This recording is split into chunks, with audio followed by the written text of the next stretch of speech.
So instead of buying fake cards from Topps, why don't we buy real cards from Panini and AKA Donruss, and we'll talk about their 2015 Donruss baseball. Um, I've been purchasing this just out of sheer sort of boredom, and that Boredom, yep. yeah, I don't know, it's just sort of like something different, you know. Give me Yep. something, Going into something Walmart, different. they have nothing else that's interesting there, but they've got a couple of Donruss jumbo packs, and it's like, Yep. I'm here to buy bread and milk anyway. I'll sneak a Donruss pack into the cart.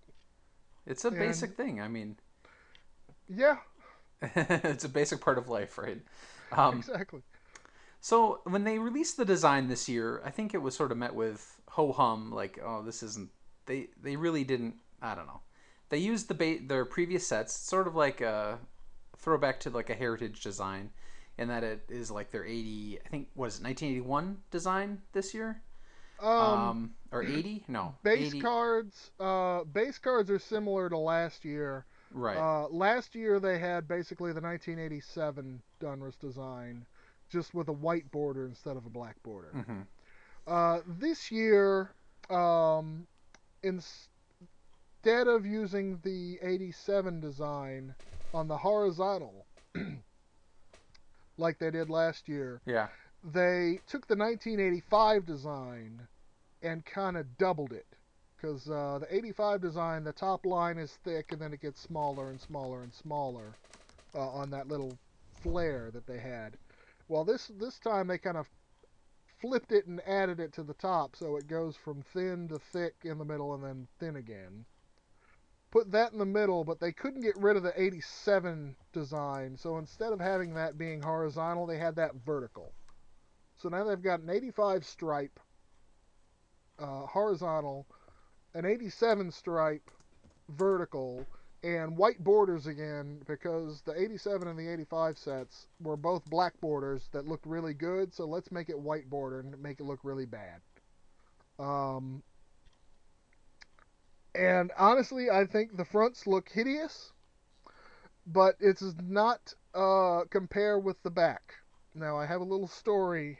It's story time here at the Amazing Colossal Trading Card Preservation Society podcast. Yes. Um, One of my favorite podcasts. A podcast that you should turn this podcast off and go search it and start listening to that one instead. It's called the Night Vale Mm-hmm. podcast. Welcome to Night Vale. Um, the basic story behind this podcast is imagine an NPR style community radio show in a town that is basically the Twilight Zone and the X Files and Lovecraftian horror all combined. It's a very funny show. It's kind of creepy at times. Very well written. And if you like paranormal weirdness combined with unrequited love between a radio announcer and a dashing scientist, I think actually it becomes requited later, but your basic horrible love story. It's an excellent show to watch or to listen to. One of the episodes is about the announcer is doing his thing, and a black portal opens, and the portal goes to a sister town, Desert Bluffs. Night Vale and Desert Bluffs are out there in the middle of, I don't know, New Mexico or Arizona or wherever the hell they are. Um, they're like the high schools or rivals in sports and whatever. They've got another radio station over there. Um, your hero announcer goes through the portal over to the the Desert Bluffs radio station and discovers, this is spoilers, that there throughout the radio station there are human corpses, bloody entrails, blood, viscera, teeth, gore everywhere. just the whole station is just covered in horrors that would make Ed Gain faint. The backs of the Donruss 2015 trading cards look exactly like the Desert Bluffs radio station. I do not know who designed that horrible thing, but they're they look like the traditional Donruss boring back. I think it even has the Donruss stripe. That if you look in a monster box of Donruss, you'll see that damn stripe. But the color is this sickly pinkish reddish mess, and it's blotchy. Why would you do that? It's the ugliest thing I've ever seen on a trading card, and I've seen a lot of ugly trading cards. It's just terrible, terrible, ugly, awful base set. And that's not even talking about the way the base set is set up with all the short prints. But I had to get that off my chest. This ugly, horrible, boring, I had no idea monstrous where you were mess. going with that, but you are completely right. It's like Yeah, I don't. It's look like at it's the back. velvet. It's supposed to be like velvet or something. I don't know. Like you could. It looks like somebody ripped some poor guy's intestines out and spread them out.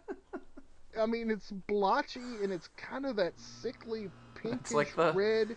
It's not yeah. like movie blood red, gore red. It's like No. actual, you see somebody dead on the side of the road red. Yeah. It's just horrible. Yeah, It's it's an like the awful if you color. remember the opening of Dexter, like Yeah, the the spraying of the blood. Yeah. it's just terrible. Ugh. Why? Why, Dunners? Why did you do that? And for the text, it seems like it's I don't know. Someone clicked the bold on the font, and Yeah, like so like the when the players' names, it's like it's too close together. I don't know. it's just uh, it's a nightmare. I don't even know. It's like they purposely made a set so horrible that nobody could ever complain about a top set ever again. I mean, it's just bad. It's ugly bad. All the base cards are garbage, which is sad because I mean the base run, the non short printed run, is small enough that there's a really huge amount of stars in there. I mean, Yeah. if you grab a 150 cards. Yeah. yeah 150 cards, you grab 10 random Donruss base cards, you're gonna have some superstars in there. You're gonna pull a Trout, you're gonna pull a Pujols, you're gonna get a Kershaw, but they're so god blessed ugly and horrible looking. Yeah. So I mean, I imagine this whole variations thing where they have the photo of Mike Trout and it looks like he is batting left-handed Yeah, is not supported by Dave. it's I don't care. You don't care about that. It's a short printed variation. I just ignore those now. Have you seen the Bryce Harper Mohawk card? Yes, I have, and he looks horrible, and I love it because Yeah, I know. I hate Bryce Harper, and as long as you can make him look as stupid as possible, I'm all for it. That's a card I wouldn't mind owning someday, but Yeah, um, and another just for the thing, sure. um, I was under the impression when I first saw the set. I mean, everyone knew one of the big things that they touted was the 1981 Donruss cards, where they were making certain cards in the 81 design. I originally thought they were parallels or possibly Hmm. even a separate insert set. They're part of the base set. So Hmm. we've got another 45 short prints to go along with the 30 Diamond Kings and the, I can't remember, 25 uh, rated rookies. I think it's about Um, that.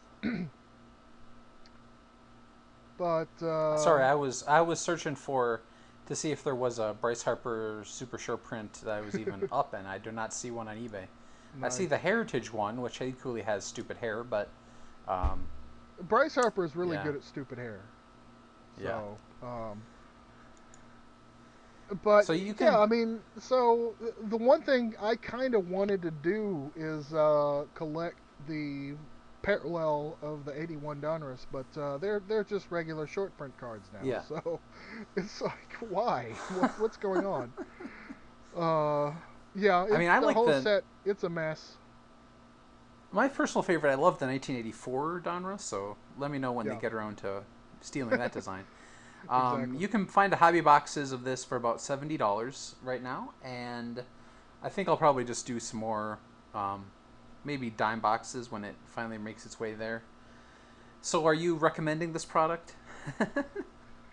All right, so this is one of the worst base sets ever in the history of anything. With something I'm not sure, something like 100 short prints for a 250 card set. Uh, and the cards, the base cards are ugly. The short print cards look nice. You know, the Diamond Kings are okay. The rated rookies are cool. They got a logo on them. The 81 Donruss cards, there's that nostalgia value. But it's one of the worst base sets to collect ever in the history of anything. But picking up a $5 jumbo pack at Walmart and ripping it open and getting about 8 to 10 inserts is fun. I genuinely enjoyed opening that up, making fun of the bad base cards, and then looking at the cool inserts because there's so many cool inserts in there. And you get so many of them in a jumbo pack. I got, I think, 10 in one and then 8 or 9 in the Yeah. other. I mean, some of them were short prints, like rated rookies and the 81s, but still, um, which one is it? The all-time Diamond King insert set. That is gold. It looks pretty good. The checklist is amazing. I think Mark McGuire might be the worst player in the set. Um, you know, there's a few throwback sets. There's a Donruss Preferred set that's in the design of I think 96 or 97 Donruss Preferred. The Elite cards are foil boardy and shiny. There's a rookies set that's interesting. There's a studio set which has some nice black and white photos in it. I mean, there's you can't go through the whole insert set and not find something you like. And it's just it's a for $5, it's a fun little thing to open. It's more fun than $5 worth of coins on Bunt. So, a And partial recommendation. I would recommend it. I would not recommend it to set builders at all. Just stay away. Mm-hmm. But if you want to open up a fun pack for $5, yeah, you can do a hell of a lot worse than Donruss. And yeah, the dime boxers are going to be fun once they hit them.